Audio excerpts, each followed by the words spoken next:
Welcome to Bookish Mind, Season 08, Episode 14, where we delve into Deborah Fine's The Fine Art of Small Talk to discover how the seemingly simple act of making others feel good is, in fact, the secret to unlocking success in every aspect of life. It might sound, almost deceptively simple. Yeah. But today we're embarking on a deep dive into the profound impact of, what often gets dismissed as just polite chatter. Right. We're talking about small talk. And how this often underestimated social skill isn't just about good manners, but actually a really powerful lever for success in, virtually every domain of your life. Yeah. And what's truly fascinating, I think, in the source material is how it illuminates this fundamental truth about how we make decisions. People, whether they're, say, parting with their money or choosing a business partner or even just deciding who to spend time with, they aren't driven only by logic or expertise or objective facts. Right, it's not just the numbers. Exactly. A huge part of their decision, often kind of unconscious, is based purely on how they feel. The feel-good factor. That's it. It's this underlying feel-good factor that really influences, well, pretty much everything. And the book immediately jumps in with some incredibly relatable examples, things that really highlight this.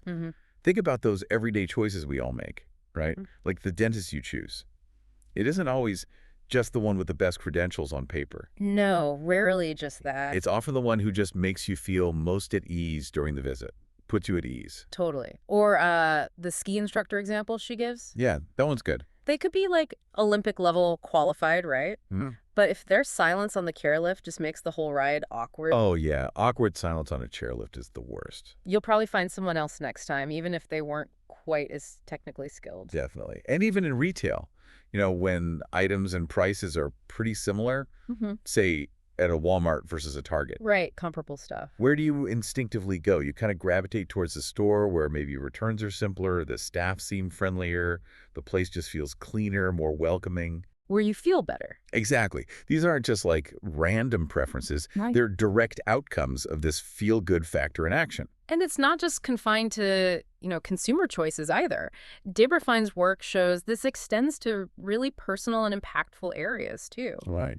Well, imagine a parent-teacher conference.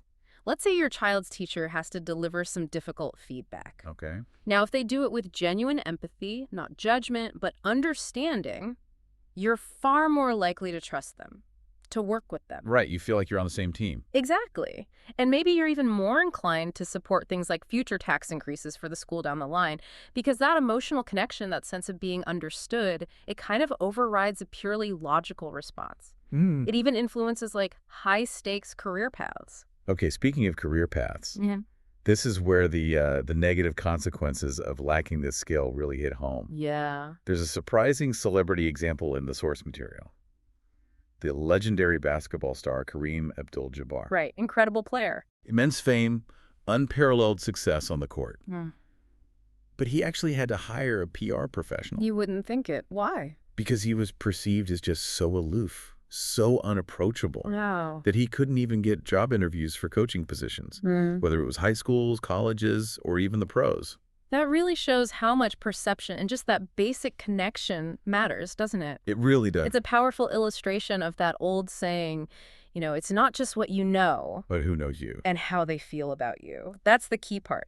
In any professional setting, if you come across as maybe aloof or just reserved, you're really at a distinct disadvantage. Yeah, you get overlooked. You'll often find yourself overlooked for promotions or maybe key opportunities in favor of someone else, someone who has those warm people skills. Those sort of intangible qualities. Exactly. The things that simply make others feel good, feel comfortable, feel valued when they're around them. Which brings us to the big question, right? Yeah. How do we actually do this? How do we intentionally cultivate these vital feel-good skills? Okay, let's really dig into that.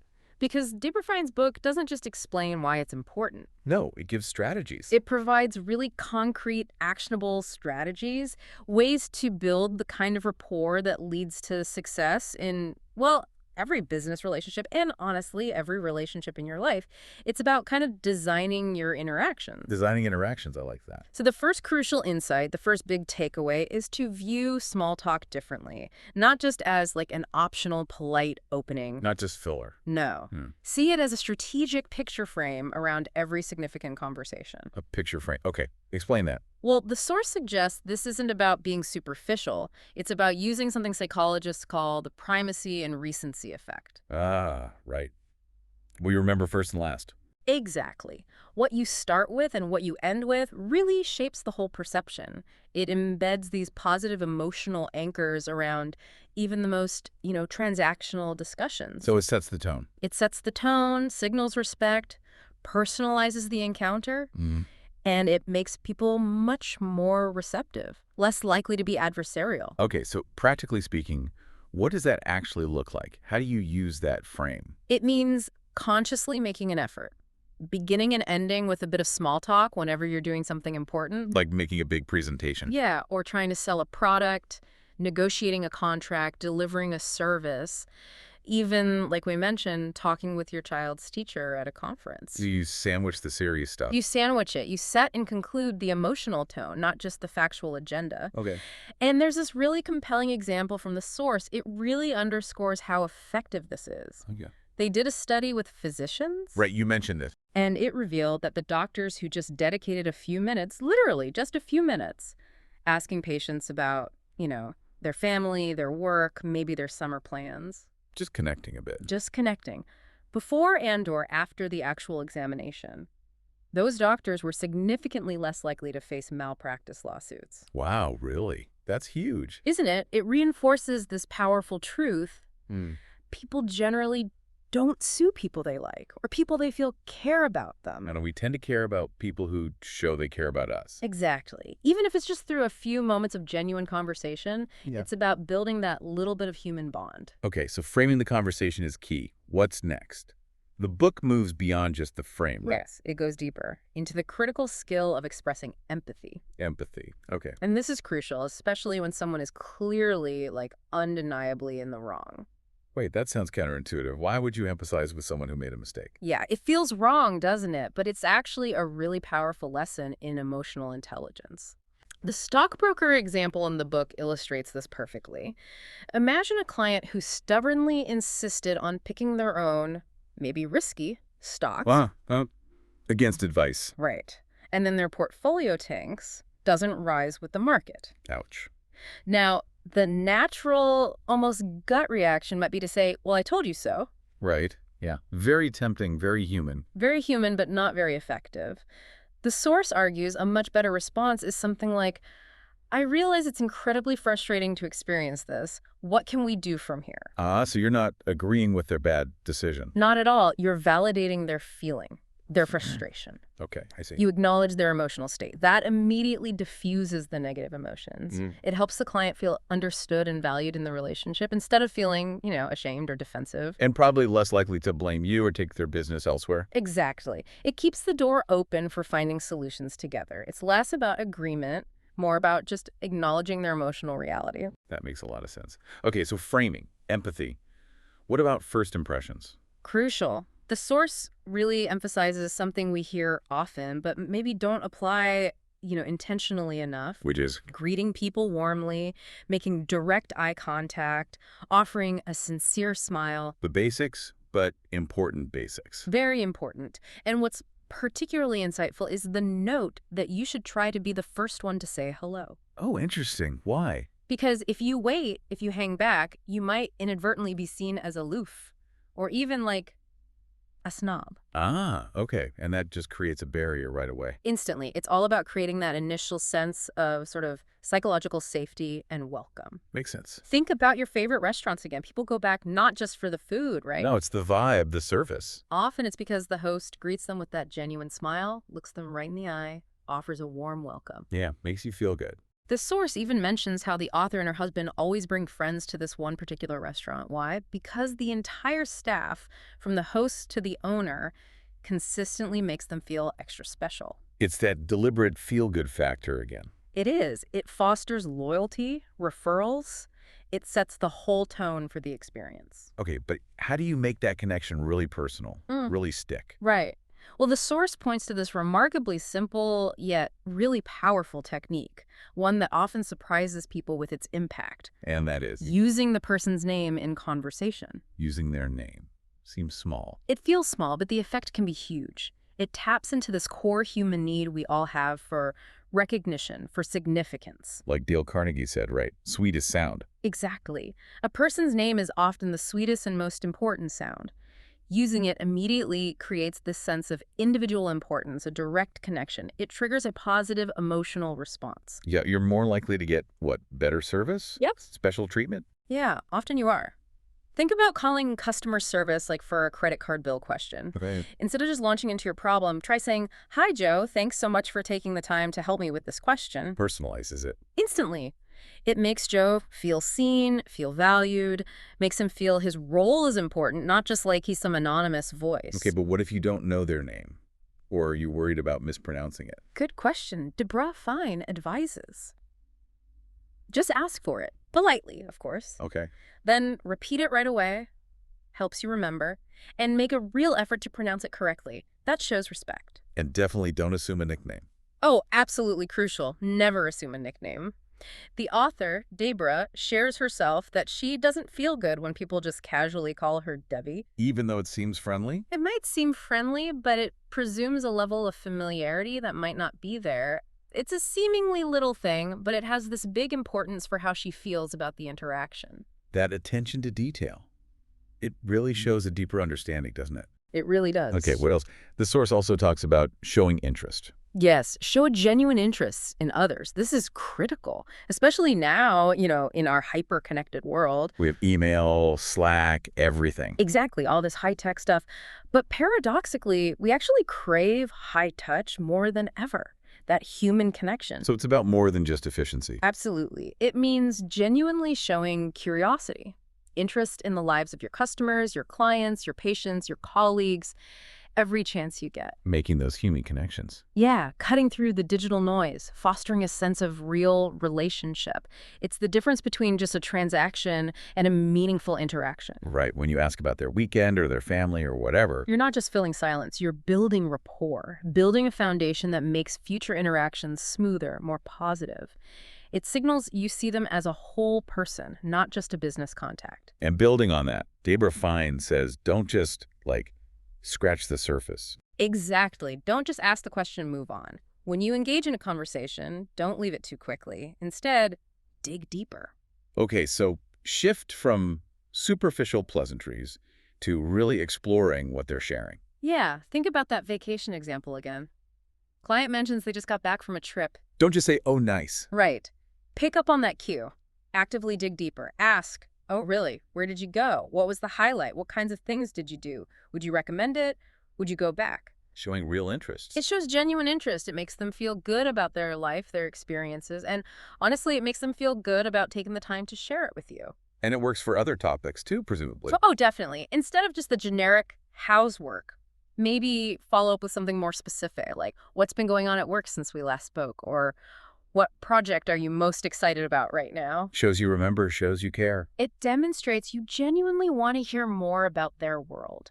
It's a really powerful form of validation. And this ties directly into listening, right, which is another key point. Intimately connected, being a truly good listener. And this is more than just, not talking. Right, it's active. It's active. It means making consistent eye contact, being fully present in the moment, and responding with verbal cues, little signals that show you're engaged and processing what they're saying. Like what kind of cues?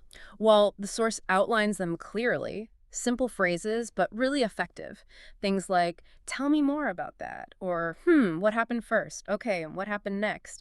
Or even just validating things like, wow, that must have been difficult. Things that show you're tracking. Exactly. Yeah. They make people feel truly listened to, understood, and validated. It's not just politeness, it's demonstrating empathy and respect. And that builds profound trust. When people feel heard, they feel valued. And that strengthens that relational warmth, that feel-good factor we keep talking about. It's active listening, not just passive hearing. Okay, framing, empathy, greeting, names, interest, digging deeper, listening.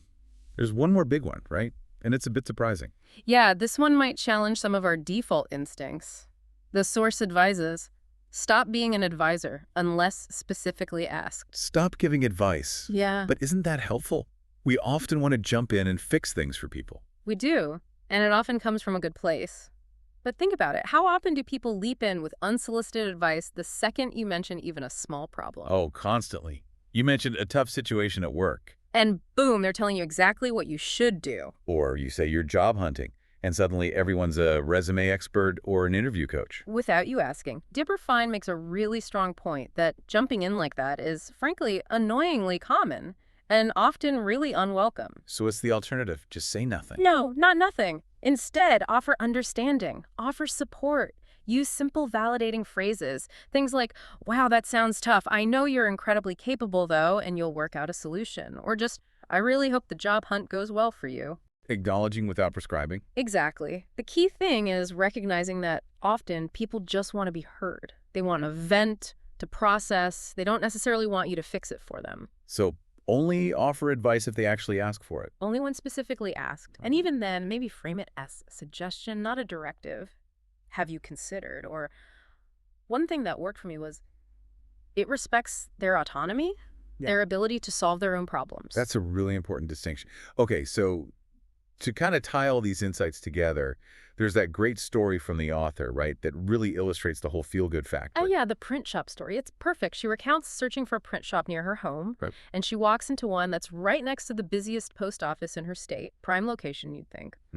But above the counter, there's this prominent sign, and it reads, "Lack of preparation on your part does not constitute an emergency on my part."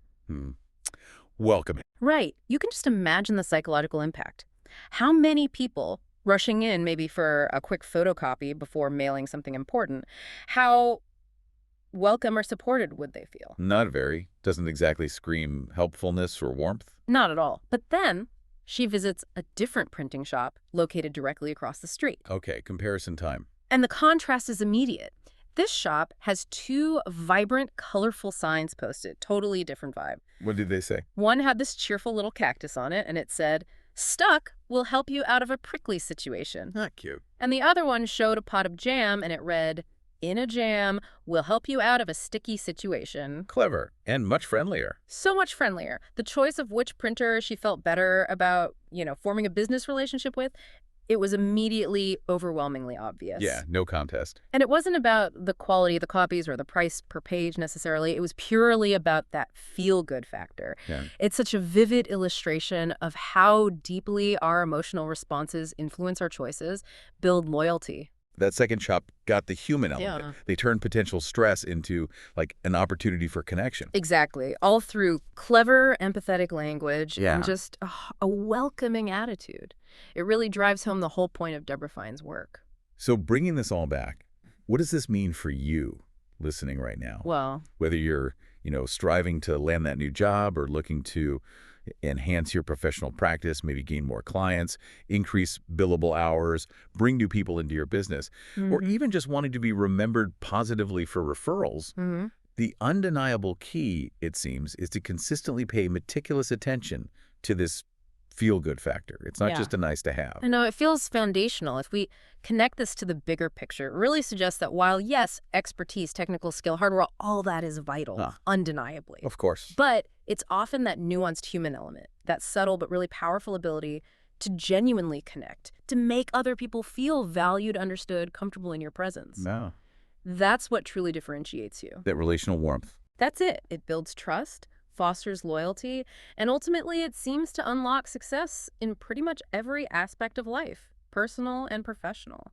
So this deep dive into Deborah Fine's The Fine Art of Small Talk, it really reveals that investing time and energy in these seemingly minor social interactions, this small talk, it isn't trivial at all. Not in the slightest. It's a strategic investment.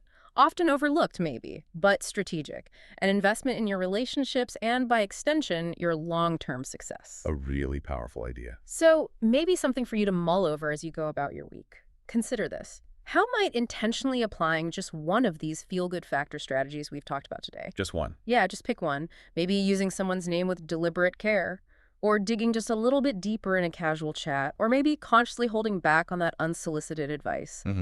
How might doing just one of those things transform a challenging interaction, or maybe an important one that you know you're facing this week? And what ripple effect could that small change create? Exactly. Something to think about.